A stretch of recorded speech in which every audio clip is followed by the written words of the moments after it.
ഇന്നൊരു റൈസിൻ്റെ റെസിപ്പിയാണ്. മക്കളൊക്കെ സ്കൂളിൽ പോകുമ്പോൾ നമുക്ക് വേഗത്തിൽ ഉണ്ടാക്കി കൊടുക്കാൻ പറ്റും. രാവിലെ അല്പം താമസിച്ച് പോയി അമ്മമാർ എഴുന്നേറ്റാലും നമുക്ക് ഇത് ചെയ്ത് കൊടുക്കാം എളുപ്പത്തിൽ. പച്ചക്കറിയൊന്നും കഴിക്കാത്ത മക്കളുണ്ടെങ്കിൽ അവരും കഴിച്ചോളും. അതിനായിട്ട് ഞാനിവിടെ ക്യാരറ്റും ബീൻസും സവാളയും അരിഞ്ഞ് വെച്ചിട്ടുണ്ട്. നമ്മുടെ കയ്യിൽ ഏത് പച്ചക്കറി ഉണ്ടോ അതെല്ലാം അരിഞ്ഞെടുക്കാം. ക്യാബേജോ ക്യാപ്സിക്കമോ ഒക്കെ ഇടാം. ഞാനിപ്പോൾ ഇത്ര ഇടുന്നുള്ളൂ. ഒരു കുക്കർ വെച്ചിട്ട് അതിലേക്ക് 1 ടേബിൾ സ്പൂൺ ബട്ടർ ഇട്ട് കൊടുത്ത് അതിലേക്ക് പട്ടയും ഗ്രാമ്പും ഏലക്കായി ഇട്ടിട്ട് അതൊന്ന് വഴന്ന് വരുമ്പം നമ്മൾ ഈ അരിഞ്ഞ് വെച്ച കഷ്ണങ്ങൾ ഇട്ട് കൊടുക്കണം. അതും കൂടി ഇട്ടൊന്ന് വഴറ്റണം. ഒരുപാട് നേരം വഴറ്റുകയൊന്നും വേണ്ട, കുറച്ച് നേരം വഴറ്റിയാൽ മതി.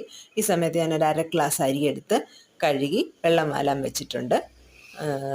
ഇതൊന്ന് വഴന്ന് വരുമ്പം ആ അരി ഇതിലേക്ക് ഇട്ട് കൊടുക്കണം. എന്നിട്ട് അരിയും കൂടി ഇട്ടിട്ട് നമ്മൾ 1 മിനിറ്റ് ഒന്ന് അരി ഒന്ന് റോസ്റ്റ് ചെയ്തെടുക്കണം.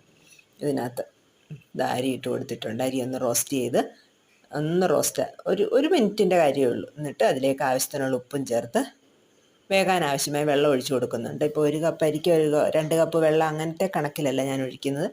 ഈ കഷ്ണവും ഈ അരിയും കൂടി ഇട്ടിട്ട് അതിൻ്റെ മുകളിൽ, ഒരുപാട് മുകളിലല്ല, അതിൻ്റെ ലെവലിൽ ഇങ്ങനെ നിൽക്കണം വെള്ളം. അതിനുള്ള വെള്ളമേ ഒഴിച്ചു കൊടുക്കുന്നുള്ളൂ. ഒരു 1/2 ഗ്ലാസ് മുതൽ 3/4 ഗ്ലാസ്സിനടുത്തുള്ള വെള്ളമേ ഒഴിച്ചു കൊടുക്കുന്നുള്ളൂ. അത് കറക്റ്റായിരിക്കും.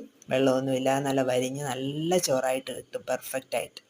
അടച്ച് വെച്ച് 2 വിസിലാണ് അടുപ്പിക്കുന്നത്. 1 വിസിലടിച്ചിട്ട് 2 സെക്കൻഡോളം ഒന്ന് സിമ്മിലിടും. അതിനുശേഷം 2ാമത്തെ വിസിലടിക്കും.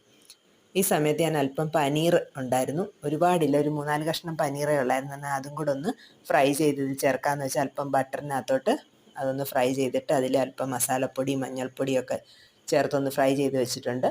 ചോറ് ഇവിടെ റെഡിയായി വന്നിട്ടുണ്ട്. ഞാൻ പനീർ കഷ്ണങ്ങൾ ഇട്ട് കൊടുക്കും. എല്ലാം കൂടെ നല്ല അടിപൊളിയായിട്ടുള്ള ഫ്രൈഡ് റൈസാണ്. കുഞ്ഞുങ്ങൾക്ക് ഇങ്ങനെ ചെയ്ത് കൊടുക്കണം. എല്ലാവർക്കും ഇഷ്ടപ്പെടും. എല്ലാവരും ഒന്ന് ട്രൈ ചെയ്ത് നോക്കണം. വീഡിയോ ഇഷ്ടപ്പെട്ടാൽ ലൈക്ക് ചെയ്യണം, ഷെയർ ചെയ്യണം, സബ്സ്ക്രൈബ് ചെയ്യണം.